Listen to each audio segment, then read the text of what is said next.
Family, we are going to dive into the New Testament, but I want to prepare us before we get into Luke chapter 1. I remember being in middle school, like sixth, seventh, eighth grade, and it was the first time that I had like a teacher, a history teacher, that just made Black History Month come alive.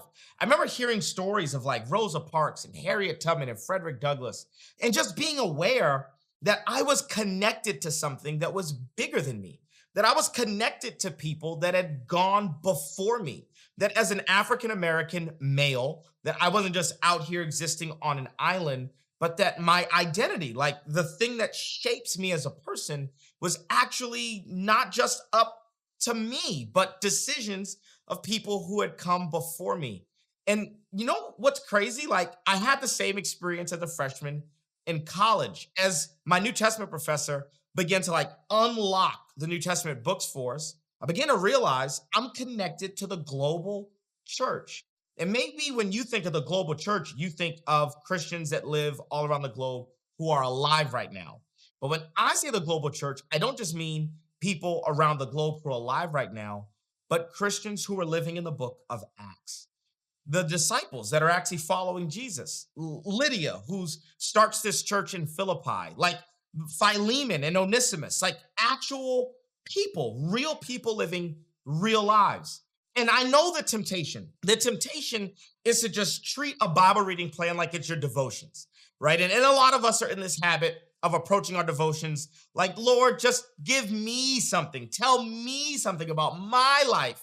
And I've realized as a pastor, there's exegesis, right? Which is like taking the real meaning of the text, like in context. There's eisegesis, which is taking the text out of context. And then there's narcigesis, which is what narcissists do. It's reading yourself into every single Bible verse that you read. And what I'm actually going to force us to do, or compel us to do, or maybe inspire us to do, is to not be narcissistic, but to actually learn the historical context of these Christians that we are connected to. Because when we learn about Lydia and Philemon and Onesimus, when we learn about the Corinthian church, when we learn about the real context and the real scenarios that are the iceberg, like that's underneath the surface, when we learn about that stuff, it's not just filling our mind with information, but it's helping to connect us to the church of Jesus Christ, the church of Jesus Christ that's existed since since Jesus called his first followers to him. And so I'm going to give you like some big ideas, and I'm going to help you with each genre of the New Testament. Here's some big ideas. The Bible was written for you, but not to you. And so we are going to take seriously the setting, the audience, and we are going to always ask this question: what was the original meaning to the original audience? Because the Bible, although it's written for us, is not written to us. And I know this requires a lot of work, right? It requires more work than just sitting down with your devotions and a, playlist of worship music and asking the Holy Spirit, God, what do you have for me? It takes more work. But could I maybe like argue or contend that reading the Bible in a selfish, narcissistic way is actually not good for your spiritual formation? That actually approaching the text like a spiritual gold digger, like, what do you have for me? What do you want to say to me? Is actually not the thing that's going to bring lasting change and transformation into your life. Like, I want you to think about it this way. Any gas will work in my car, right? Like 87, 93, like they all work. But one gas will make my engine run the best. And I'm proud of you. Like, if you've approached the scriptures with kind of like a narcissistic, God, what do you want to say to me? I'm so glad that you put that gas in your car, but I want you to put better gas in your car.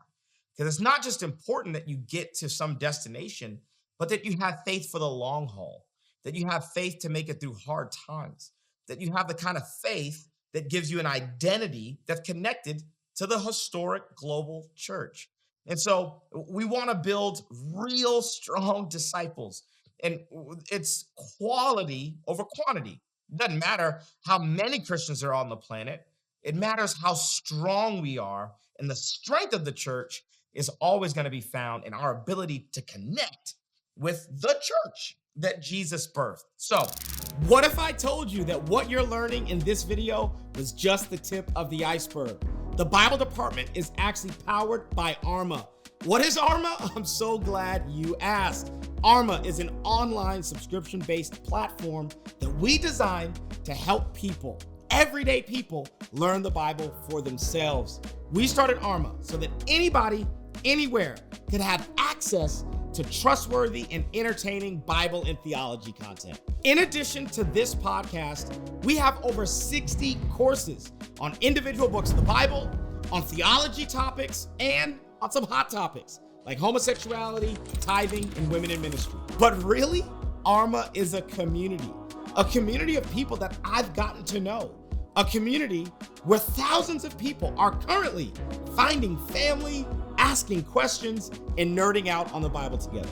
If you want a community to read the Bible with you this year, or if you want to dive into some deeper theological content, or if you want more exclusive access to me and the entire Arma team, how about you go to thebibledepartment.com. I'll be sure to post the link in the description of this video.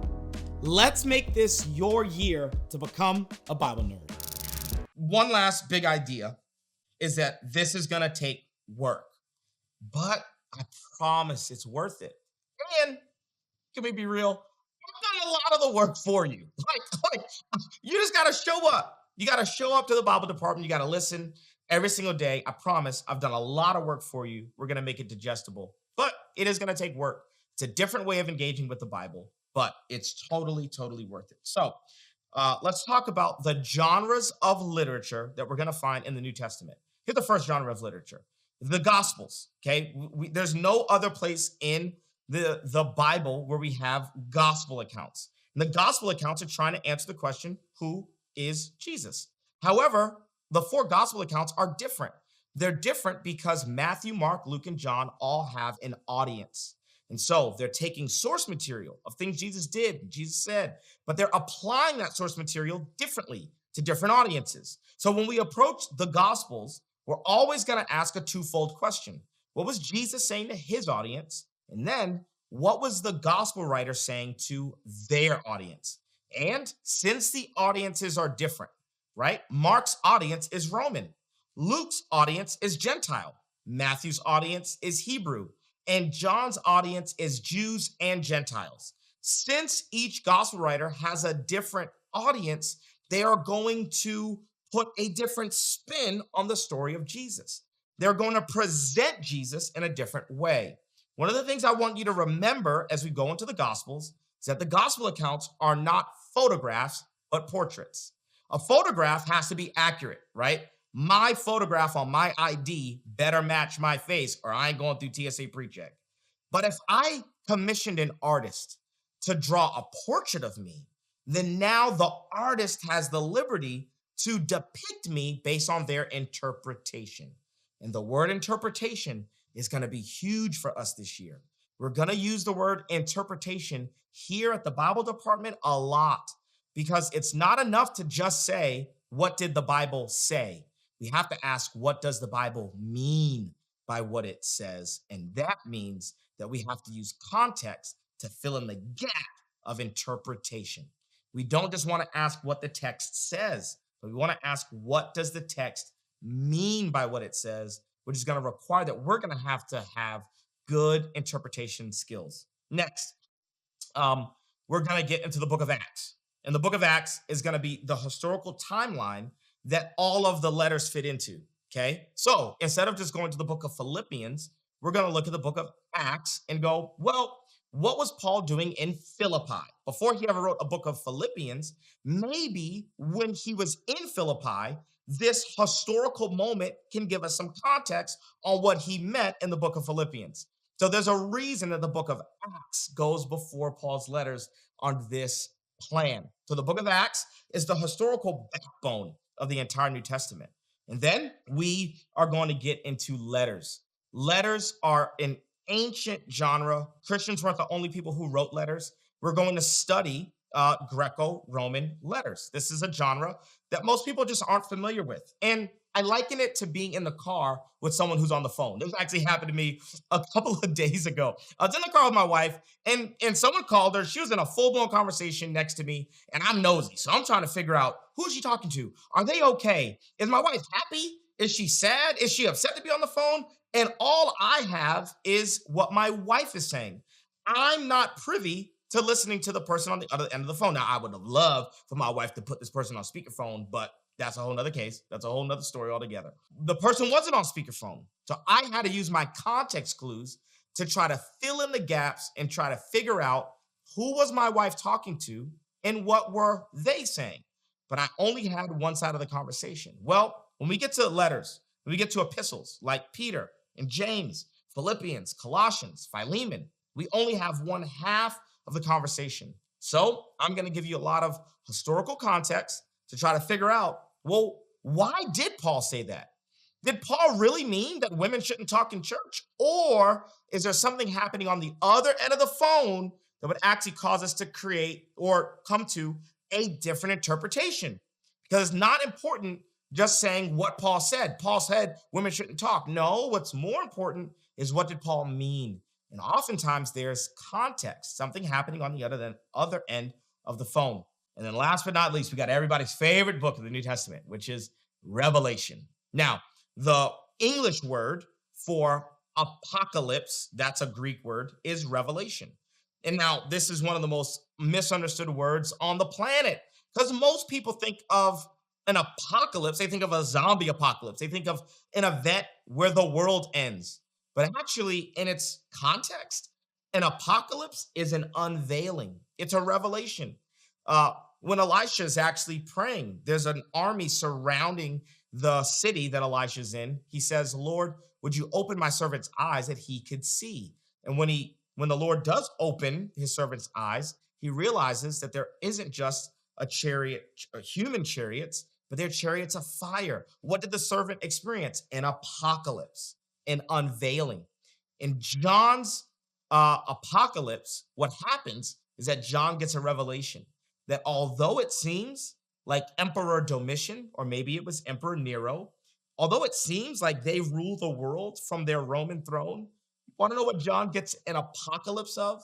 A revelation of? He gets a revelation that the lamb that has been slain from the foundation of the earth, that lamb is actually in charge.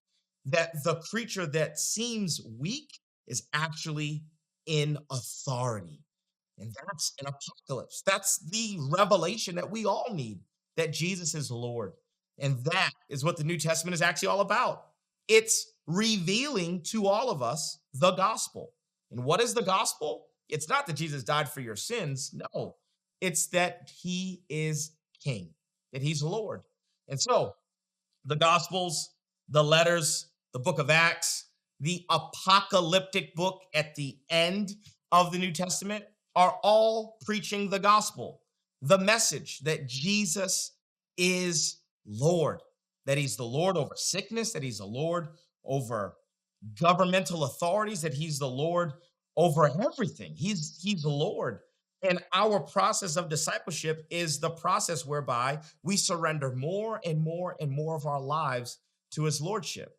And so I pray that this journey this year of you reading the Bible would actually be a journey where you would surrender more and more and more of your life to the lordship of Jesus Christ.